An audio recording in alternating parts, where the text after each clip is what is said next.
Manipulation. When you hear that word, what do you think about? It probably brings a lot of pictures and stories to your mind, just as it does mine.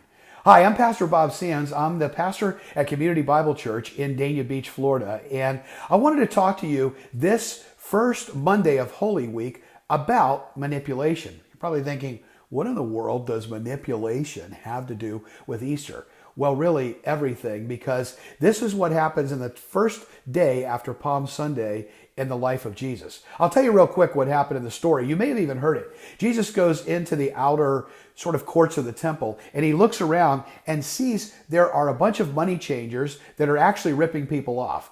They're selling sacrifices, the different animals that were used for sacrifices that people were required to sacrifice. They were actually using blemished animals. They were giving them, they had these weights and measures that were always in favor of the money changers. And Jesus realized what they were doing was they were using people's religion and manipulating them so that they would have to pay more so that they could just do what they were required to do by their religion. In other words, they were manipulating people in the name of religion.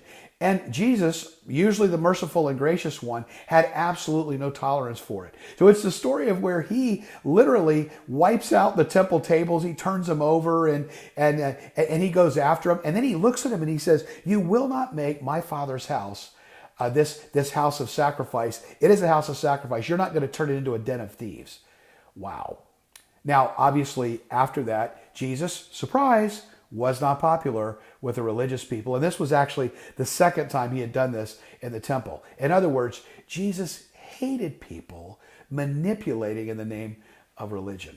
Now, there's a lot of manipulation that goes on, and a lot of people are like, nah, I don't want to go be a part of the organized church because it's just, there's so much manipulation. They're trying to get money. They're trying to manipulate me into living and to doing a certain thing. And so much of that has been true as I've looked at churches over the years.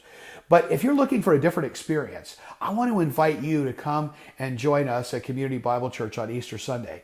On Easter Sunday, what you'll find with us is what you see is what you get. We will be doing very little different than we do every other Sunday. There's not going to be any type of an extra show to try to get you to come and to join us. We just want you to come and join us as we talk about a really important topic. And it's a new series of messages that I'm going to be starting that talks about how to go from broken to blessed, transforming your tough times into turning points.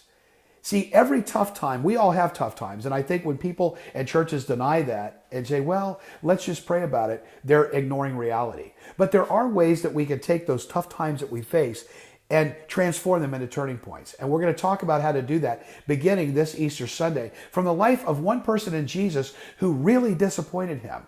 And so what we're actually going to look at, this tough time that he had created himself, where suddenly he was hopeless because of his own actions, Jesus gave him hope again. And so we're going to talk about how even when you feel hopeless, when things look the bleakest, when you're wondering whether you're going to be able to make it, that's when you can have hope. So I hope that you, speaking of hope, will come and join me this coming Sunday at Community Bible Church right here in Dania Beach. We're located 1 mile west of I-95, 1 mile east of 441 at the corner of Griffin Road and Southwest 30th Avenue. We will have full-blown children's ministries for your kids this Sunday, so they'll have a place to go while you're in worshiping with us. 10:30 to 11:30 this coming Sunday. We'll see you then. And today, as you think about this lesson from Holy Week and manipulation, let's make sure that we are doing things in the name of Jesus and just serving people just to be able to serve them for no other reason. God bless you. We hope to see you this coming Sunday.